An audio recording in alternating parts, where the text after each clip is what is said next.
octubre de 1492, el genovés Cristóbal Colón llegó a las islas del Mar Caribe. Pensó que era un archipiélago de Asia. 10 años después, el florentino Américo Vespucio hizo la travesía con una flota española y al constatar que no se trataba de las costas de China, llamó Nuevo Mundo al continente recién descubierto. Aquellas navegaciones cambiaron el curso de la historia. En unos cuantos años, la corona española, entonces una de las monarquías más poderosas de Europa, organizó la conquista de los nuevos territorios y en 1521 las huestes, al mando de Hernán Cortés, vencieron al Imperio Mexica. A partir de entonces, comenzó un acelerado proceso de evangelización, aculturación y mestizaje, mientras en Europa se rompían esquemas intelectuales que habían estado vigentes durante siglos para dar paso al conocimiento empírico y culminar así con la revolución científica del siglo XVII.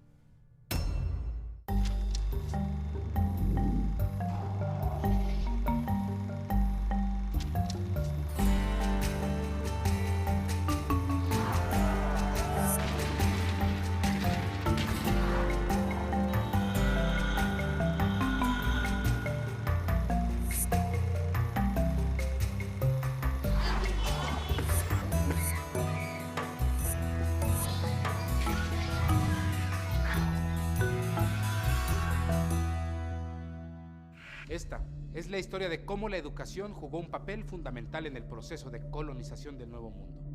Un proceso que no fue la mera importación de los modelos europeos a un nuevo territorio, sino que implicó la asimilación, adaptación e interpretación de estos modelos a una realidad distinta.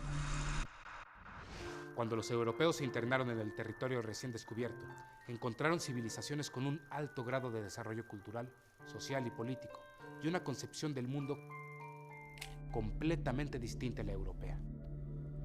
Los conocimientos y la cosmogonía de los pueblos originarios habían sido heredados de una generación a otra durante siglos.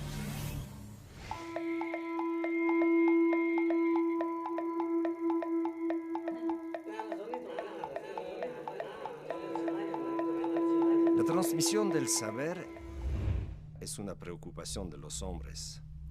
En este caso es muy importante porque, por ejemplo, si se necesita lluvia, hay que hacer un rito para que caiga la lluvia. En este sentido, el hombre está inventando el mundo, ¿no? Entonces, este rito no es un rito para agradecer al Dios de haber inventado la lluvia, es para que caiga la lluvia. Entonces, la manera de hacer el rito sí es muy importante y eso evidentemente es objeto de saber y de transmisión del saber. Puede ser la manera de convivir en la sociedad y en este caso la transmisión se hace mucho en el marco de la familia. En el territorio mesoamericano florecieron civilizaciones que tuvieron períodos de auge y decadencia. Los olmecas en las selvas bajas del Golfo de México, los toltecas en el altiplano central, los mayas en el sureste y las tierras bajas del río Usumacinta, los totonacas en la costa central del Golfo de México. Cada una de ellas dejó constancia de su alto nivel de desarrollo en innumerables construcciones, piezas artísticas, registros y códices con información astronómica, histórica y calendario.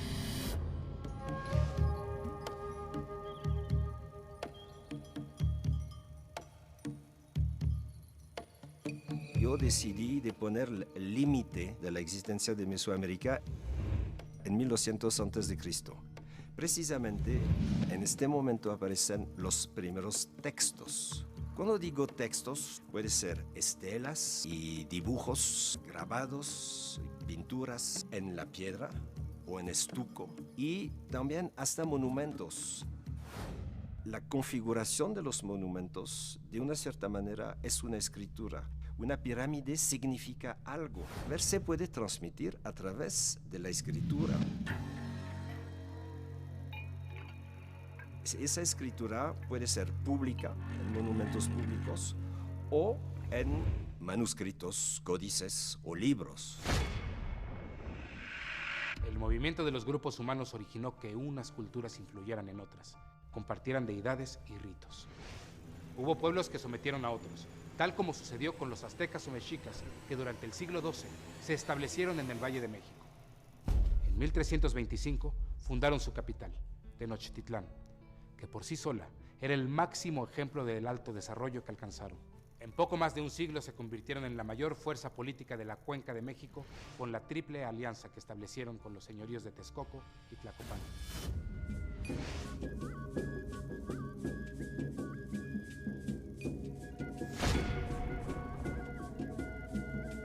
Primero someten a Azcapotzalco y a los pueblos ribereños. Una vez que tienen sometidos a toda esta región, ellos pues empiezan a tener pues una mayor infraestructura.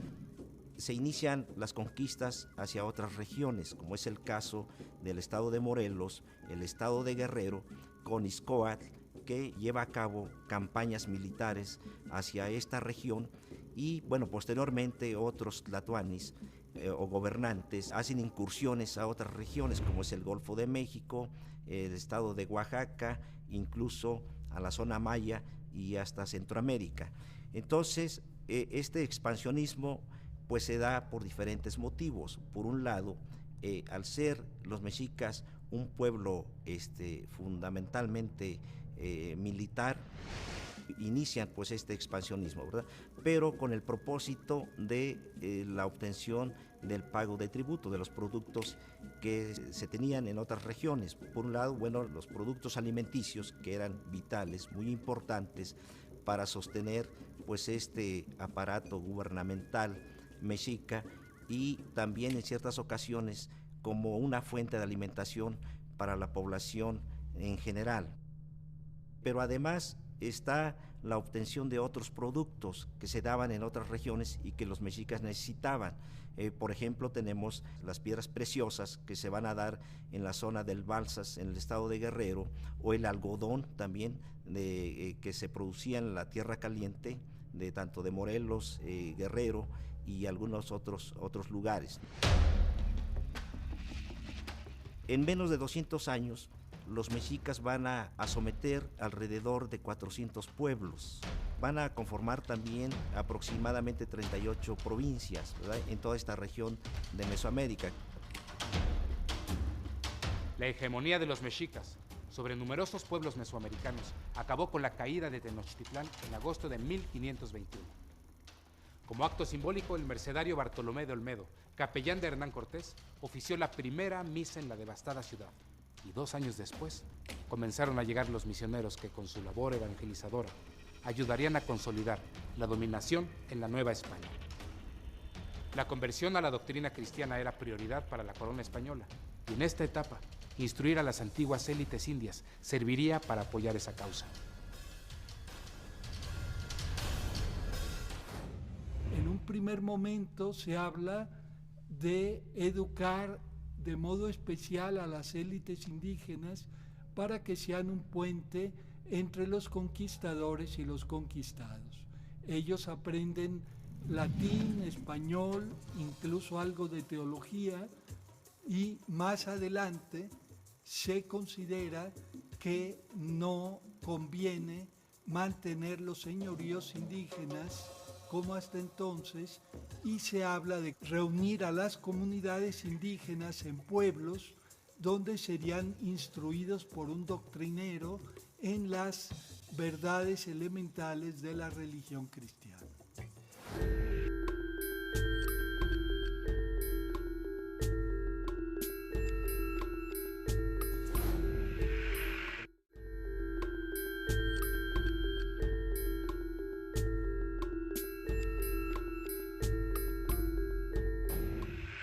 El conocimiento que tenemos sobre la organización política, económica y social de los mexicas, y particularmente sobre la educación, proviene en gran parte de los textos escritos por los evangelizadores españoles.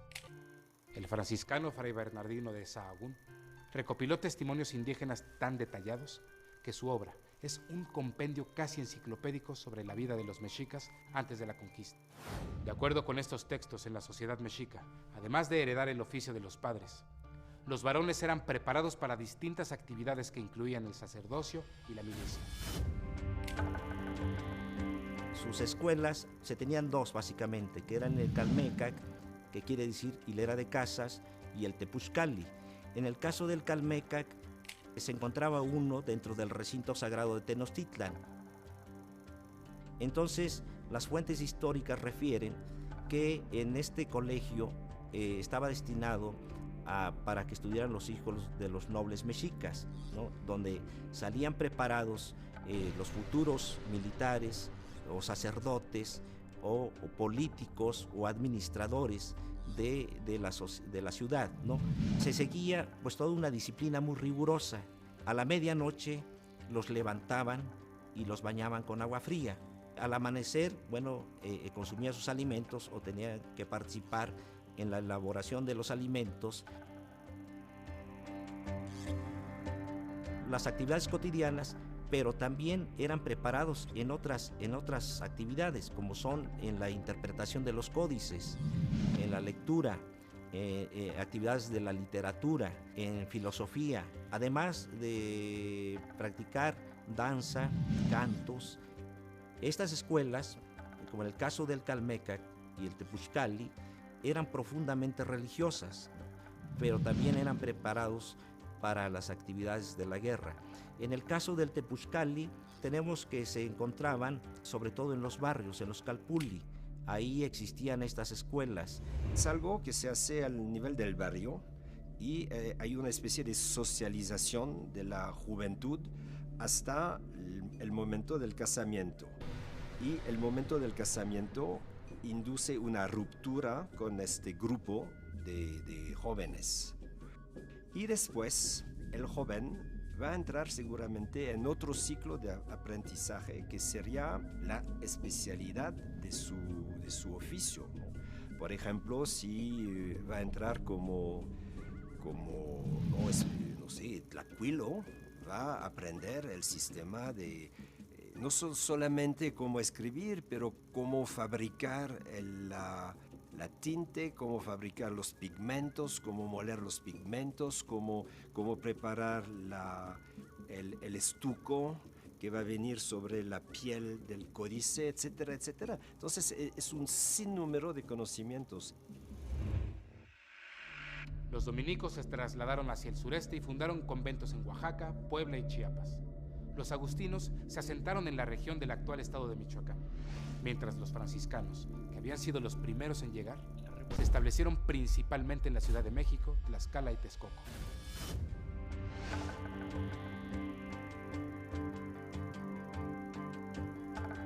La Ciudad de México, Tenochtitlán, estaba deshecha. ¿Y dónde se habían ido a asentar? A una ciudad cerca de México, que es Texcoco. Y ahí va a empezar la educación. ¿Quién la va a empezar? Una persona increíble, que va a ser Fray Pedro de Gante. Fray Pedro de Gante empezó a saber que en Texcoco se educaban a los pipiltin o a los nobles. Era una escuela que tenía una tradición muy grande. Tenía la tradición de hacer poetas, como Netzahualcóyotl, que estaba allá, o escribir como tlacuilos códices a través de figuras e imágenes. ¿Y se hacía en dónde? Todos los nobles enviaban a sus hijos a Texcoco. Fray Pedro empieza a organizar la educación en Texcoco. Los primeros pasos de la evangelización consistieron en enseñar el catecismo a los niños y niñas indígenas en construcciones improvisadas, que con el tiempo se convirtieron en templos, iglesias y conventos. En los atrios y capillas abiertas, los indígenas aprendían la doctrina y los ritos cristianos por medio de cuadernos, con la escritura pictográfica que los frailes utilizaban como apoyo didáctico.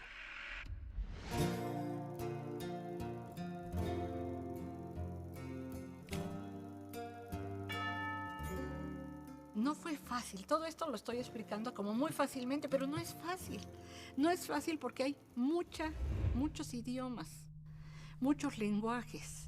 ¿Y cómo se les iba a educar o a enseñar? Muchos de los primeros frailes, de los primeros 12 que van a venir, rápidamente se van a empezar a estudiar el náhuatl, que era la lengua más franca o la que más conocían los indígenas, para poderlos enseñar, porque era más fácil que uno aprendiera para enseñar a los demás y no que todo el pueblo aprendiera para entender el castellano como lo traían los frailes. Entonces se empieza a mantener sus lenguas en los pueblos de indios. Y los frailes empiezan a hacer entonces, yo digo que es el primer material didáctico. ¿En qué consiste? Láminas, imágenes del cielo, los angelitos, como si se portas bien. Cuando alguien se porta mal, pues el infierno se les pinta. Y como los indígenas estaban acostumbrados a ver estas láminas o imágenes, pues era una manera de educarlos, de enseñarles.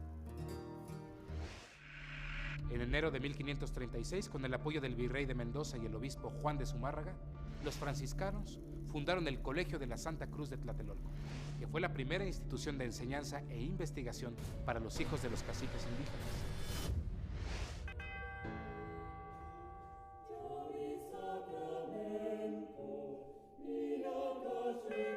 Santa Cruz de Tlatelolco, como se conoció.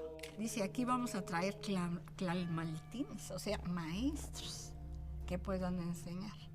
Pero ahí se va a escoger nada más a los hijos de los nobles, de los pipilti.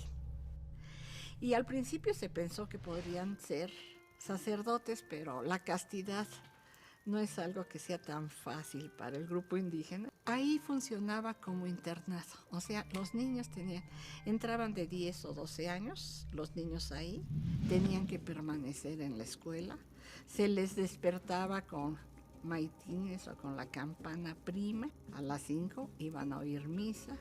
¿Y qué materias iban a enseñar?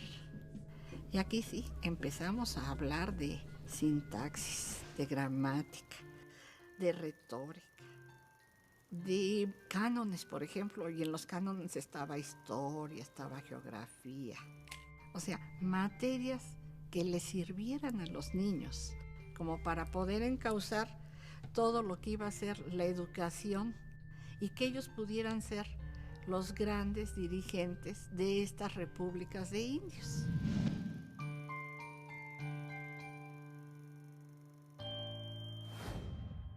Tal como la ideología nos marca, el momento del humanismo, el momento de inicios a mediados del siglo XVI, es un momento en que el proyecto educativo aspira a que los indios sean universitarios y sean clérigos, el Colegio de Santa Cruz de Tlatelolco. Es un momento en el cual se vigila que los indios no estén en comunicación con los españoles, porque solo van a aprender malas costumbres. Porque, como diría en algún momento el franciscano Motolinía, si los indios saben que los españoles son cristianos, creerán que jurar, mentir, robar, fornicar son cosas propias de cristiano, porque esas son las que les ven hacer cotidianamente. Así que lo que pretenden es salvaguardar, proteger a los indios, que tienen muy buenas costumbres, y si conviven con los españoles las van a perder.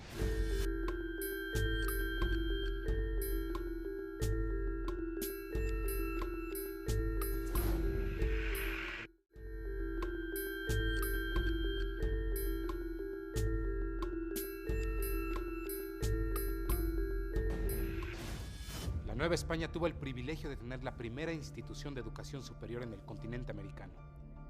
Las gestiones para la fundación de la universidad, realizadas por el primer arzobispo de México, Fray Juan de Zumárraga, y el virrey, don Antonio de Mendoza, duraron desde 1537 hasta 1551.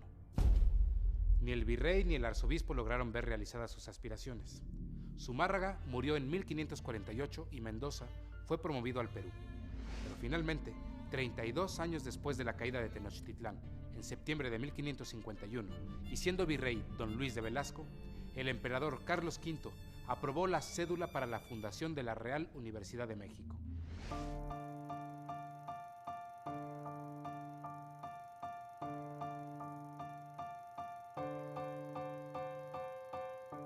Además de su origen noble y monárquico, fue investida como pontificia por las bulas papales de Paulo IV en 1555 y de Clemente VII en 1595.